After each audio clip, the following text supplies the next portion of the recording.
This is Mr. Liao again, and it's time to go over the 2014 AP Macro FRQs. Now for the 2020 AP test, you don't have to go through number 3 because it's on foreign exchange, current account. It's not going to be on this year's AP test, but I'm just going to include it in the answers anyway. If you didn't do it, you can just stop the video after number 2. Number 1, assume that the U.S. economy is currently operating below the full employment level of real gross domestic product, that's our GDP, with a balanced budget. Part A, draw a correctly labeled graph of aggregate demand, short-run aggregate supply, and long-run aggregate supply, and show each of the following in the U.S. Part I, you have current equilibrium output and price levels, and then part Roman numeral 2, full employment output. So use the labels as indicated. If it doesn't ask you to use specific labels, you can use anything reasonable. So we have our ADAS graph. X-axis is our GDP, Y-axis is price level. Downward sloping AD, upward sloping SRAS. There is your current equilibrium output level, Y1 and PL1, price level, PL1. LRAS is to the right of actual output because there is an economy operating below full employment. So there's a recessionary gap. So YF is greater than Y1. So that's part A. Part B1, the U.S. government increases spending on goods and services by $100 billion, which is financed by borrowing. How will the increase in government spending affect the following? And first we have cyclical unemployment. And the answer is cyclical unemployment will decrease. Now, you didn't have to give the explanation of the question, but I'm going to give it to you anyway so you help understand what happened. Cyclical unemployment, in case you remember, is unemployment caused by recessions. So increased spending will reduce the recessionary gap. Increased government spending will shift AD to the right, thus increasing actual output, real output, and thus decreasing cyclical unemployment. Part 2, how will the increase in government spending affect the natural rate of unemployment?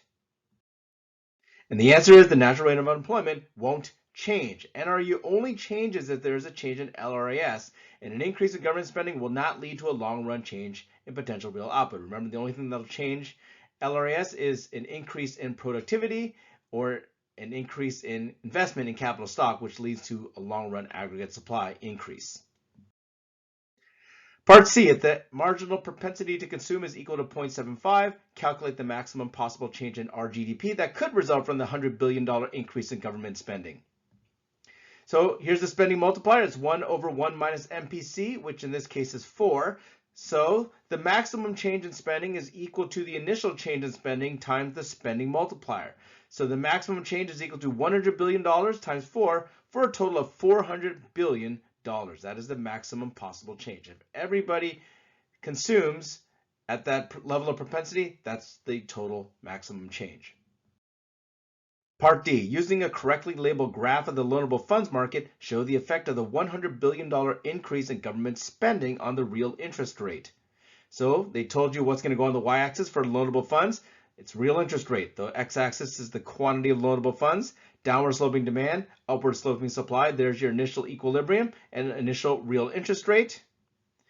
Due to the increased amount of government borrowing, remember there was a balanced budget, demand for loanable funds is going to increase. The balanced budget means that if they want to spend more, the government's going to have to borrow money. That's why they had to tell you it was a balanced budget. So that's going to increase the demand for loanable funds, thereby increasing the real interest rate. So that's the answer to part D. You could also look at it alternatively. If the government borrows more money, that reduces the available supply of loanable funds for other borrowers. So that could result in a decrease in supply, but notice that a decrease in supply also leads to an increase in real interest rate. So either approach, either an increase in demand or a decrease in supply of loanable funds, will yield the correct answer. Part E, based on the real interest rate change in Part D, what is the effect on the long-run economic growth rate? So the answer is the long-run economic growth rate will decrease. Because of the higher interest rate, that's going to crowd out private investment, which ultimately leads to lower investment and lowering the amount of capital stock. Lower amounts of capital stock will lead to a lower rate of long-run economic growth. Again, you didn't have to explain. I just provided the explanation for you. Part F. Now assume that instead of financing the $100 billion increase in government spending by borrowing, the U.S. government increases taxes by $100 billion. With this equal increase in government spending and taxes, will the real gross domestic product increase, decrease, or remain the same? Explain. So real GDP will increase because the spending multiplier is greater than the tax multiplier. That's actually all you needed to write. Remember, the spending multiplier is higher than the tax multiplier because of the tax multiplier, not all that money is respent because some of it is going to be saved. So we saw in a previous part of the question that the maximum change from the increased spending is $400 billion to real GDP. An increase in taxes mean that real GDP will actually decrease by $300 billion because the tax multiplier is -3. Remember, the tax multiplier is 1 minus the spending multiplier. So that means there's going to be a net increase in real GDP. Number 2, the Federal Reserve can influence the supply of money. Part A, assume that the Federal Reserve targets a lower federal funds rate. What open market operation can the Federal Reserve use to achieve the lower target? And the answer is to buy government bonds or securities. So to lower interest rates, the Fed will need to increase the money supply.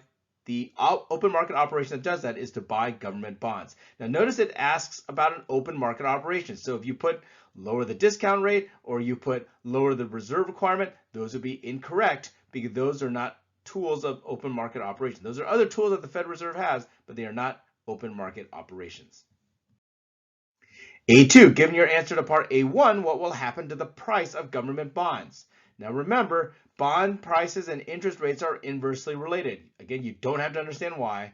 If you do, that's fantastic. I'll be happy to explain it to you. But just remember that bond prices and interest rates are inversely related. So since you're told, or you figured out in part A1, that interest rates are going down, that means bond prices have to go in the opposite direction, which means bond prices will increase. Again, no explanation needed. Part B, using a correctly labeled graph on the money market, show the effect of the open market operation from part A1 on the nominal interest rate. So again, they tell you what you're going to put on the y-axis, nominal interest rate, quantity of money on the x-axis. Keep in mind that money demand is downward sloping, money supply is vertical at the quantity of money. So in this case, M1, R1 is the nominal interest rate. Now we are told that the Federal Reserve is going to buy bonds. So the purchase of bonds by the Fed will increase the money supply. Increase the money supply means MS shifts to the right. Now the equilibrium nominal interest rate is lower than it was before. Part C, assume that the Federal Reserve buys government bonds from commercial banks. Based only on this transaction, will the level of required reserves in the commercial banks increase, decrease, or remain the same? And the answer is the level of required reserves will remain the same because even though there's more money in the money supply, the action of the Federal Reserve buying bonds, it changes the amount of reserves that banks has, but it doesn't change the amount of checkable deposits. So remember, the reserve requirement is based on a percentage of the checkable deposits. So the money that comes into banks to the money supply from a government purchase of government bonds does not change the amount of demand or checkable deposits, which thus doesn't mean it changes the level of required reserves. Part D, another monetary policy action involves changing the discount rate. Define the discount rate. So this is a straightforward definition question. The discount rate is the rate that Federal Reserve charges for overnight loans to commercial banks. So remember, the discount rate is the window whereby commercial banks will borrow money from the Fed directly. The federal funds rate, which was addressed earlier, is the rate that banks charge each other for overnight loans. Number 3, the U.S. and South Korea are trading partners and the U.S. has a zero current account balance. Assume now that the inflation rate in the U.S. decreases relative to the inflation rate in South Korea. Part A, based on the decrease in the inflation rate in the U.S., will the U.S. exports to South Korea increase or decrease? And U.S. exports will increase. With lower inflation, American goods are now comparably cheaper than South Korean goods. So for South Koreans, American goods are now more attractive to purchase. So that's going to entice them to buy more American goods, which means U.S. exports to South Korea will increase. Part B1, based on the change in U.S. exports in Part A, will U.S. current account balance remain at zero, be in surplus, or be in deficit?